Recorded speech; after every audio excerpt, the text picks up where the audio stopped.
কখনো যদি আপনি চোরাবালির মধ্যে পড়ে যান তাহলে কি উপায় অবলম্বন করে বেঁচে ফিরবেন? বর্তমানে চোরাবালিকে যে ব্যক্তি অবহেলা করেছে সেই পরবর্তীতে খুব ভালোভাবে টের পেয়েছে এর প্রভাব কতটা মারাত্মক। তাহলে চলুন জেনে নেওয়া যাক চোরাবালিতে পড়ে গেলে কি কি উপায় অবলম্বন করে বেঁচে যাবেন। চোরাবালি আসলেই সাধারণ বালির মতো এক ধরনের বালি, কিন্তু সাধারণ বালির সঙ্গে একটি বড় পার্থক্য আছে। এর পার্থক্য হলো এই বালি পানি দ্বারা অতি সম্পৃক্ত হয়ে থাকে। আমরা যখন সাধারণ বালির উপরে দাঁড়াই তখন পা কিছুটা ভেতরে ঢুকে গেলেও বেশি দূর যেতে পারে না। এর কারণ বালিতে থাকা ঘর্ষণ বল আমাদেরকে তলিয়ে যাওয়া থেকে রক্ষা করে। অন্যদিকে পানি দ্বারা প্রচুর পরিমাণে সম্পৃক্ত হবার দরুন চোরাবালিতে এই বল সাধারণ বালির তুলনায় অনেক কমে যায়। এর ফলে পানি ও মাটি মিশ্রিত হয়ে সুপের মতো হয়ে যায়। যখন পানি ঝরঝরে আলগা বালির মধ্যে আটকা পড়ে তখন এটি তরলকৃত মাটি তৈরি করে, ফলে এই মাটি কোনো ধরনের ভার বহন করার ক্ষমতা হারিয়ে ফেলে।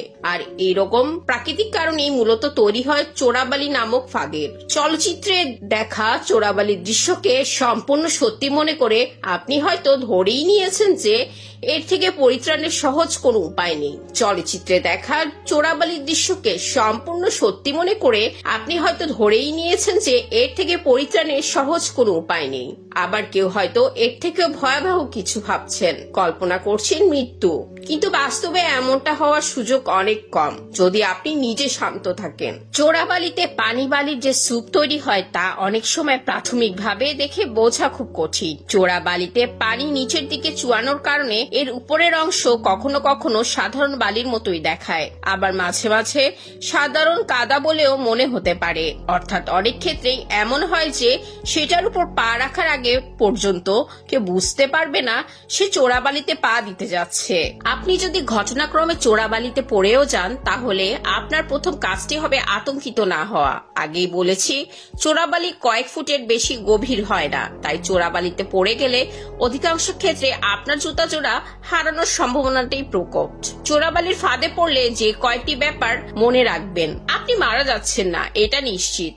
আপনি যতটা বল প্রয়োগ করবেন ততটাই ওই ফাঁদে ফেসে যাবেন, তাই নিজেকে শান্ত রাখার চেষ্টা করুন। কখনোই হাত পা ছোড়ার চেষ্টা করবেন না। এই কাজ করলে আপনি শুধু একটাই সাফল্য পাবেন, আপনি নিজেকে চোরাবালির আরো গভীরে নিয়ে যাবেন। মানবদেহের ঘনত্ব প্রতি ঘনফুটে ৬২.৪ পাউন্ড, আর এই ঘনত্ব নিয়েই আমরা দিব্যি পানিতে ভেসে থাকতে পারি। অন্যদিকে চোরাবালির ঘনত্ব প্রতি ঘনফুটে ১২৫ পাউন্ড।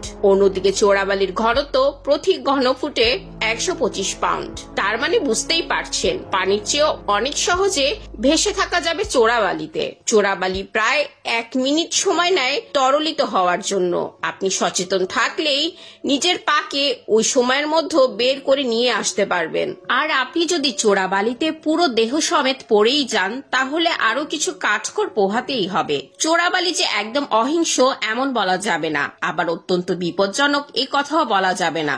নিজে নোংরা হওয়া, জুতা কিংবা কাঁধের ব্যাগ হারানোর থেকে তেমন কিছু হওয়ার সম্ভাবনা এতে তেমন নেই, কিন্তু ব্যাপারটা মারাত্মক হতে পারে। এতে আটকা পড়ার জায়গার পরিস্থিতির উপর নির্ভর করে। চোরাবালিতে আটকা পড়ার পর মৃত্যুর খবরও শোনা যায়নি, তাই বলা যায় মাথা ঠান্ডা রেখে কাজ করলে আপনার তেমন কোনো ক্ষতিই হবে না চোরাবালি থেকে। বিজ্ঞানীরা বিশেষ পদ্ধতিতে বালির মধ্যে দিয়ে বায়ু প্রবাহিত করার মাধ্যমে শুষ্ক চোরাবালি তৈরি করেন। তবে বিজ্ঞানীরা শুষ্ক চোরাবালির অস্তিত্ব একেবারে নাকচ করে দেন না। তবে কখনো যদি এর অস্তিত্ব পাওয়া যায় ভাগ্যের উপর ভরসা করা ছাড়া আর কিছু করার থাকবে না বইকি।